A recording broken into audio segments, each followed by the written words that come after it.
Hello friends, स्वागत है आप सभी का जीके ट्रैक यूट्यूब चैनल में। तो दोस्तों, आज के इस वीडियो में हम अप्रैल मंथ करंट अफेयर्स के मोस्ट इंपॉर्टेंट क्वेश्चन देखेंगे जो आपके सभी आने वाले एग्जाम के लिए हेल्पफुल होंगे। तो इसलिए आप वीडियो पूरे एंड तक देखते रहिए। तो चलिए आज का वीडियो शुरू करते हैं। तो यहाँ पर आज का पहला प्रश्न है, अंतर्राष्ट्रीय गांधी पुरस्कार 2021 व्यक्तिगत श्रेणी में किसे दिया गया? तो अंतर्राष्ट्रीय गांधी पुरस्कार 2021 व्यक्तिगत श्रेणी में दिया गया है डॉक्टर भूषण कुमार को। तो इसका आंसर ए हो जाएगा। देखिए, भारत के उपराष्ट्रपति एम वेंकैया नायडू जी ने व्यक्तिगत श्रेणी में यह पुरस्कार चंडीगढ़ के डॉक्टर भूषण कुमार को प्रदान किया।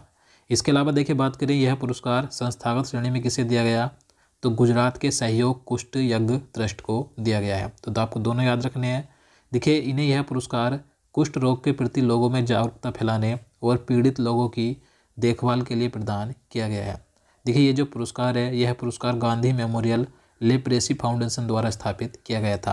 तो आपको याद रखना है कि अंतर्राष्ट्रीय गांधी पुरस्कार 2021 व्यक्तिगत श्रेणी में दिया गया है डॉक्टर भूषण कुमार को और संस्थागत श्रेणी में दिया गया है सहयोग कुष्ठ यज्ञ ट्रस्ट को।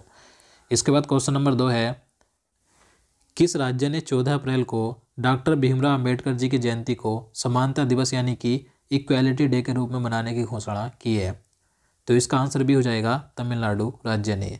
तो देखिए, आप सभी जानते हैं 14 अप्रैल को डॉक्टर भीमराव अंबेडकर जी की जयंती मनाई जाती है।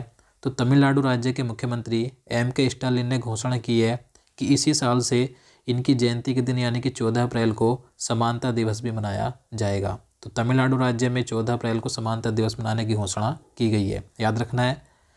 क्वेश्चन नंबर 3 है, कौन सा देश 51 बिलियन डॉलर का विदेशी कर्ज ने चुकाने के कारण दिवालिया हो गया है?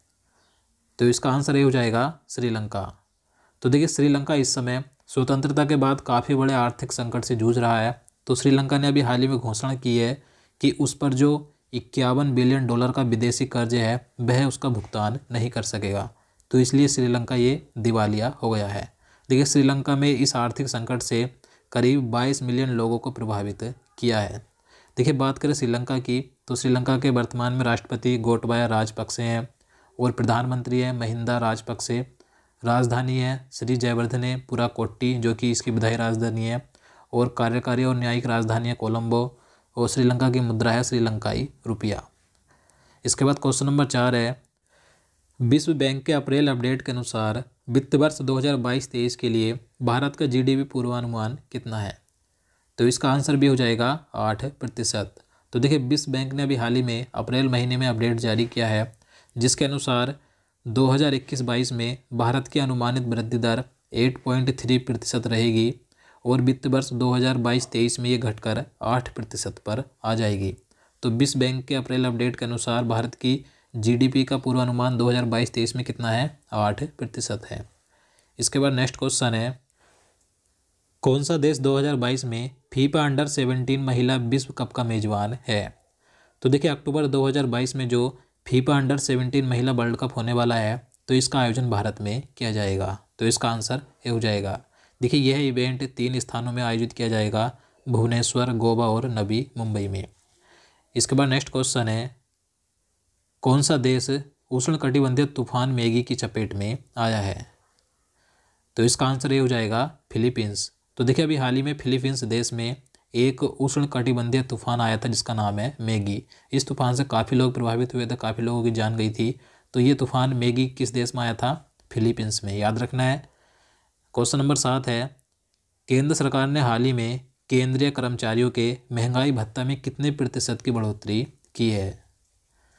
तो इसका आंसर ऑप्शन डी हो जाएगा 3% की। तो देखिए, केंद्र सरकार ने अभी हाल ही में केंद्रीय कर्मचारियों का जो केंद्रीय महंगाई भत्ता है यानी कि जो डीए है, तो इसमें 3% की बढ़ोतरी की है। यानी कि पहले ये 31% था, अब इसे बढ़ाकर 34% कर दिया गया है। इसके बाद नेक्स्ट क्वेश्चन है, सेलिब्रिटी ब्रांड वैल्यूएशन रिपोर्ट 2021 के अनुसार 5वीं बार सबसे मूल्यवान सेलिब्रिटी किसे चुना गया? तो देखिए, 5वीं बार सबसे मूल्यवान सेलिब्रिटी चुने गए हैं विराट कोहली। तो इसका आंसर ए हो जाएगा।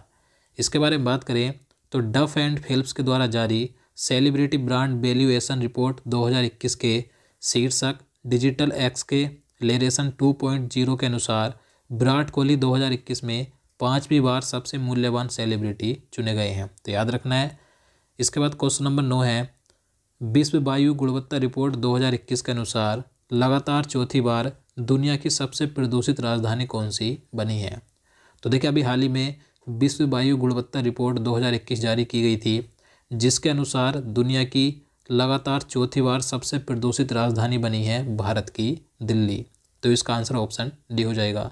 दिल्ली लगातार चौथी बार ही सबसे प्रदूषित राजधानी बनी है।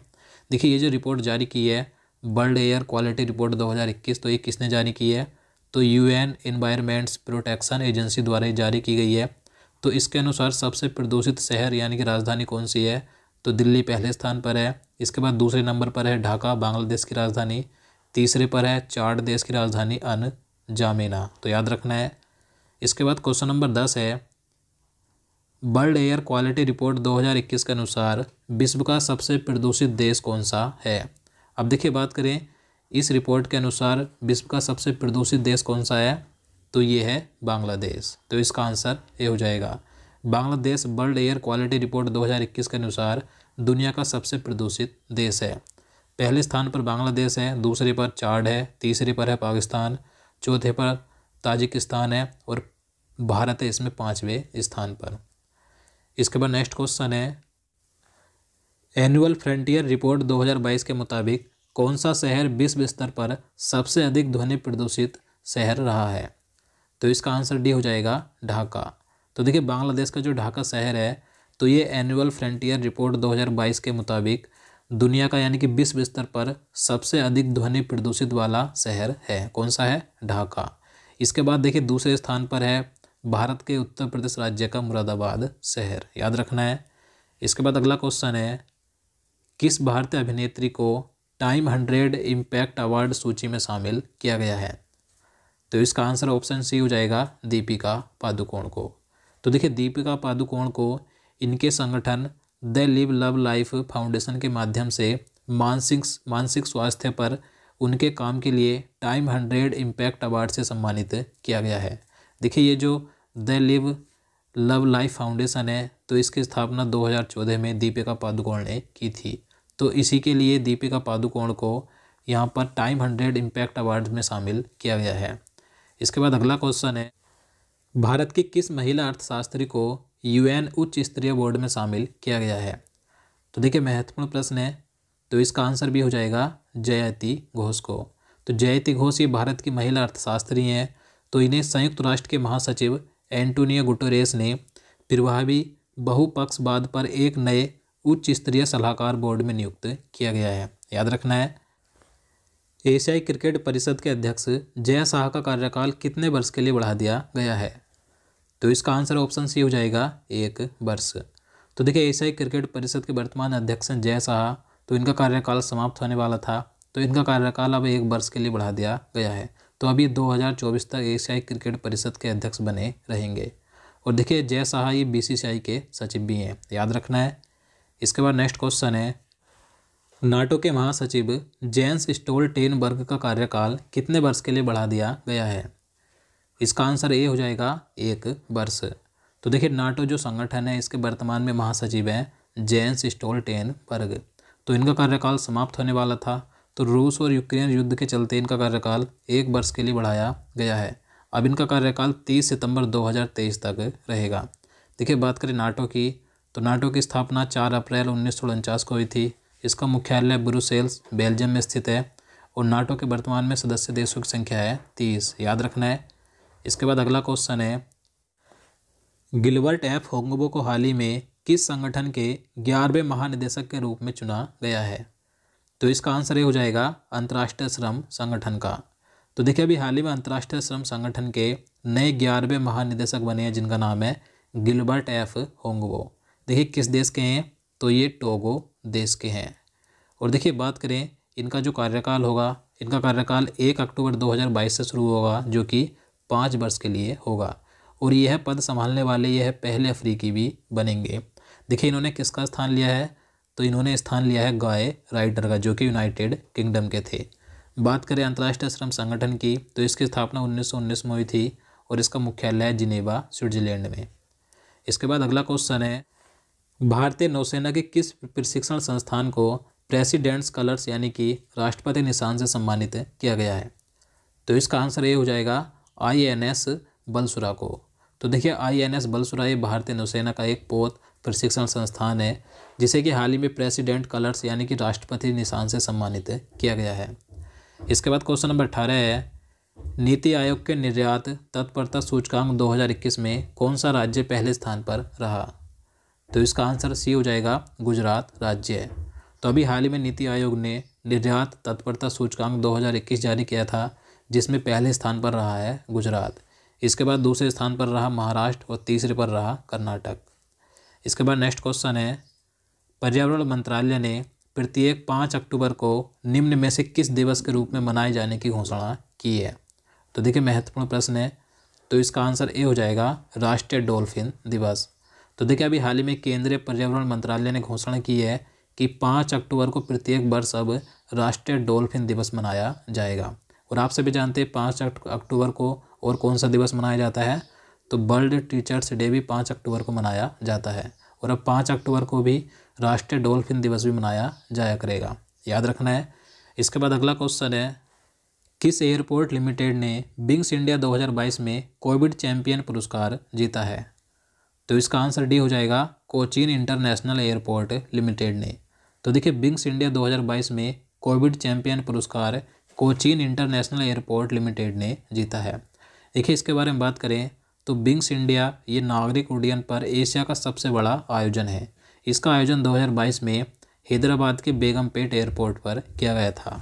और देखिए इस विंग्स इंडिया में बेंगलुरु के कैंपेगौड़ा अंतर्राष्ट्रीय हवाई अड्डे ने 2 प्रमुख पुरस्कार जीते हैं, जिसमें कि सामान्य श्रेणी में सर्वश्रेष्ठ हवाई अड्डे का पुरस्कार जीता और एविएशन इनोवेशन का पुरस्कार भी जीता है।